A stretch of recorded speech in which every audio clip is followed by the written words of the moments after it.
মেয়ে আজকে চলে যাবে। আর এই কবিতরের বাচ্চাটা গ্যারেজে বড় হয়েছে। এই বাচ্চা নিয়ে এসে পরে খেলে আর মুখে উঠবে না।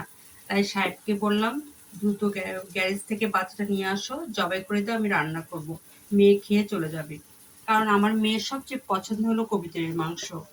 আর ও না থাকলে আমি কবিতর একবারেই রান্না করি না, আমি রেখে দিই। আর ও আছে বিধায় আমি আজকে সকালে রান্না করে মেয়েকে খাওয়াবো। আর এই কবিতরের মাংস খেয়ে আমার মেয়ে আজকে যাবে। আর ওর পছন্দের জিনিস আমি পরে রান্না করলে আমি খেতে পারবো না। আর মা বলে কথা, সন্তান যা পছন্দ করে মারা সেটা খাওয়াতে খুব স্বাচ্ছন্দ্য বোধ করে। আমার সন্তান কবুতরের মাংস পছন্দ করে। এজন্য আমি সকাল সকাল আয়োজন করেছি কবুতরের মাংস রান্না করব।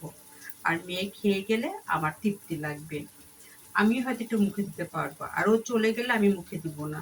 কারণ ওর জন্য আমার অনেক কষ্ট লাগবে, আমার একেবারে খাওয়া হবে না। আর এই জন্য আমার এই আয়োজন।